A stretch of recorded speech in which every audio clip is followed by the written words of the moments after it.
probably tell, 10 years time, I've really not got a clue at what I'm doing. Hopefully. My biggest new hack is to keep, apart from we have something very exciting, which is sometimes we don't see how amazing it is to be able to communicate with people all across the world.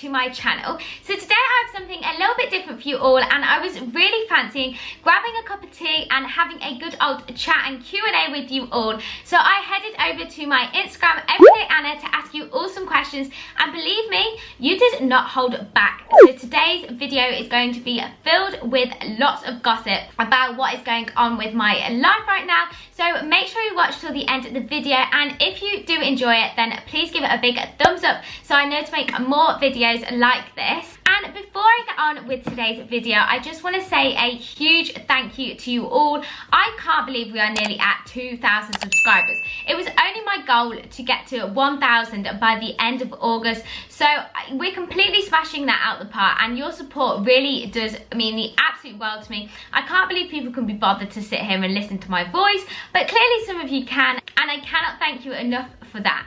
So the first question that you asked, and it probably seems like one of the most rational places to start, is a mini life update. So what is going on with my life right now? I have to say, not a lot has changed since lockdown. I loved my little routine that was going on in lockdown, and although I hated not being able to actually get out of the house and see my friends, the life I kind of set up during lockdown I was really enjoying. So I'm still doing my yoga every day, I'm still doing an hour of medicine each day. Basically, my life is very similar to a productive day in my life, apart from we have something very exciting, which is the fact me and my sister actually decided to set up a vegan treat box business which sell cookies and brownies in boxes, and we started this in about the end of May, so it's been running for a couple of months now, and it's just getting bigger and bigger and bigger, which is so exciting. I have loved the process of setting up a business. It's very stressful at times. I thought it would be easy. I was very wrong about that. It has literally been one of the hardest things I've ever done, but it's so rewarding. I love it. We personalise all of the boxes to have a little gift message, and it's just so lovely to be able to see you all sending off these vegan brownie and cookie boxes to friends and families as gifts. So I've loved doing that, and that is a lot of work in itself. Then I'm doing YouTube as well, of course, and then finally starting to prepare for university. So this side of my room is currently a bit of a tip because I'm trying to slowly prepare myself for university. Seeing as I've had 2 years to organise myself, I want to be as prepared as possible and it not be some huge manic rush at the end. So yes, that is what is going on in my life right now. In about a month's time, I'm going down to Devon with my family, which I can't wait for. And then hopefully as well, I'm going to try and get away for a week with some friends. Hopefully. And in terms of me and myself, mentally, I'm really trying to practice like the law of attraction, self-love, and that is all going really well. I feel probably the happiest in myself I've ever felt. I've kind of finally seen everything come together with university, YouTube, the business. I've kind of done everything that I've wanted to do over the last couple of years, but I'm also so excited to start the new chapter in September, which are lots more questions on during the rest of this video, so I will save those for later on. But yeah, I'm in a really good place, and I hope you all are too. I know it can still seem a bit overwhelming and uncertain at the moment, but I'm really just trying to focus my energies in a positive way to keep me excited and happy. So before I ramble on for too much longer about my life, the next question I got was, what is your favourite country to travel and why? And if you haven't been following my YouTube, then I've currently travelled Southeast Asia. I did a tiny little bit of India. I've done Australia. And then I've kind of been to visit South America. I went to go and see a friend over there, which didn't really count as travelling. And I have to say, hands down, Australia was my favourite country to travel. I think it is because it is a developed country, and as a solo traveller, as a female, you do feel safer. That doesn't mean that I would never travel any other countries or undeveloped countries. Just as a solo traveller on your own as a female, I love the security of knowing that you're in a more developed country, but also they speak English. For someone like me that doesn't easily get along with languages or learning new languages, I'm dyslexic, so I really struggle. I couldn't even learn French just being able to go and speak English, or if you get lost, you want to know instructions, being able to Google things in the same language, reading menus, it just makes life so much easier. You can relax a little bit more knowing that you do speak the same language as everyone and you haven't got the same language barrier. It is also a beautiful country, cities to beaches, and as a vegan, the food is absolutely amazing. They love clean eating, they're really healthy, they like get up at 6 o'clock in the morning, go for a run, yoga on the beach, meditation. I just absolutely love the culture out there, and I absolutely adore Australia. I will be back one day, definitely to travel, hopefully to live for a year. I would absolutely love to live in Australia for a year. The only thing I hate about it is the flight. It is the longest flight in the entire world, but once you get over that, it is definitely worth it to see it, experience it. Oh, it's just amazing. Anybody who wants to go to Australia, I could not recommend it more. If you're scared of the flight, just think, it is literally just a flight that is in the way. You can do that. I'm sure you've done much scarier things in your life, and once you are there, you will not feel that far away from home at all, because culturally, it's quite similar. They are culturally quite similar, but it's just a better version of England. The next question I love, and that is, where do you see yourself in 10 years time? So in 5 years time, I will have hopefully finished my medicine degree, and then you have to do 2 years junior doctor on top of that, and then you can enter a training program to become either a consultant or a GP, a surgeon. And at the moment, I really like the idea of becoming a GP. I also really like pediatrics or plastic surgery. They are my 3 main interests, or dermatology. Oh yeah, I forgot about that, that's another one. But at the moment, I would say 60% sure I want to become a GP. That's not that high, I know it doesn't sound that high, but medicine is so broad, there's so many options, and I feel like before you start the degree and see what areas you enjoy, you have no idea what you want to specialise in. But if I want to become a GP, then hopefully 10 years time I'll be a qualified GP. I would have loved to have done a year abroad by then, or travelled at least for some more of the summers. I personally see myself living quite near home. I'm very much a home bird. I love the area that I come from. I'm from the Midlands in Warwickshire, so I just love the accessibility of this area. You've got Birmingham, London's only an hour on the train.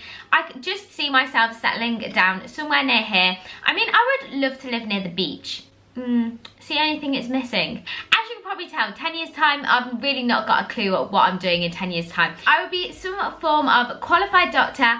I would also love to do something in social media to do with medicine. I feel like it's an amazing platform to educate people on and get messages out there. So maybe something with public health, but through YouTube or Instagram. And I mean, in the ideal world as well, I would love to release a cookery book. I love cooking, but whether these things are ever going to happen, I mean, a girl can dream, can't they? But yes, I would love to do something in social media and educating people through the amazing platform we have. Sometimes we don't see how amazing it is to be able to communicate with people all across the world and speak to thousands of people all at the same time. So I would love to use this platform in an educational way, as well as still doing a bit of my beauty and fashion stuff, because that will always be part of me and I do love that side as well. The next question is, what is your go-to makeup look for a night out? And I love this question, and it is very similar to what I've got on now. I am loving having pink eyes at the moment. As you can probably not tell from my room,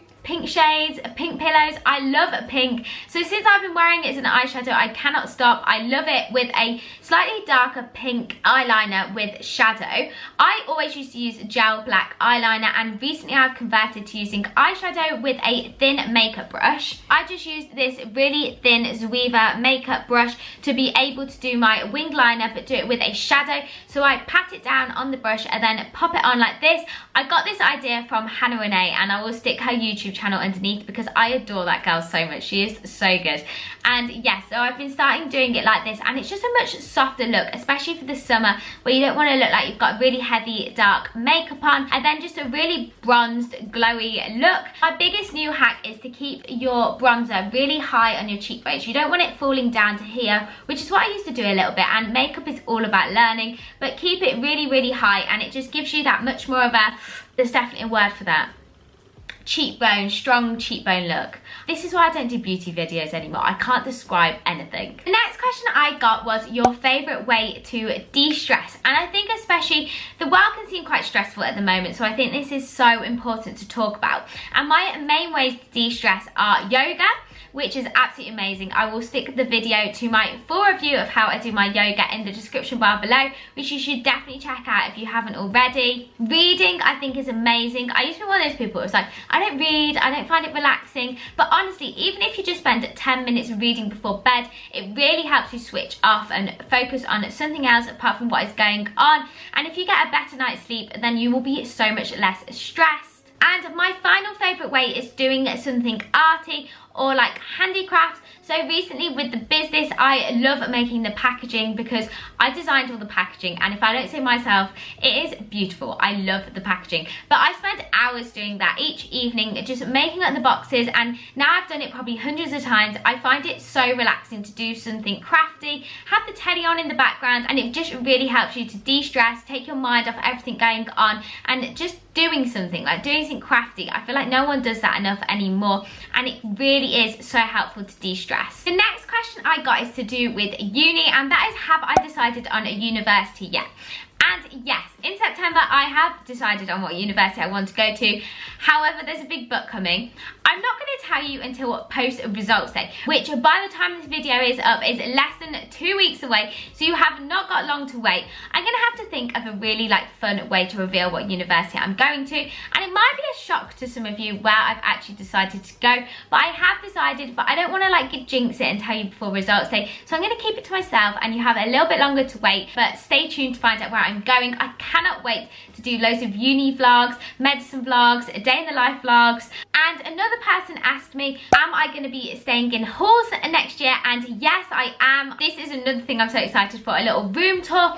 I've just set up my room here, and I love my room at home, so I need to make sure that my uni room is as homely, as cutely decorated, because for me it is really important to live in a room and feel like it's loved, have lots of little cute decorations, so I can't wait to show you that. And finally, a bit of a fun one to end on, and that is, what are my 3 favourite cocktails? So I love a good cocktail. I mean, who doesn't love a cocktail? And especially now we can go out to bars. I love going with my friends, and my favourites are definitely an espresso martini. I am a bit of a coffee addict, I have to say. I'm trying to only have 1 or 2 coffees a day, but an espresso martini. Then, of course, we have a pornstar martini. Love a pornstar martini. And then thirdly is definitely an Aperol Spritz, which is like Aperol, soda and Prosecco. So good, especially on a hot summer's day. So that is the end of today's video. I really hope you enjoyed it and you found a little bit more about me. If you want to see more videos like this, then please give it a big thumbs up so I know that you enjoy watching them. And I will see you all so soon, everybody, in my next video. Bye!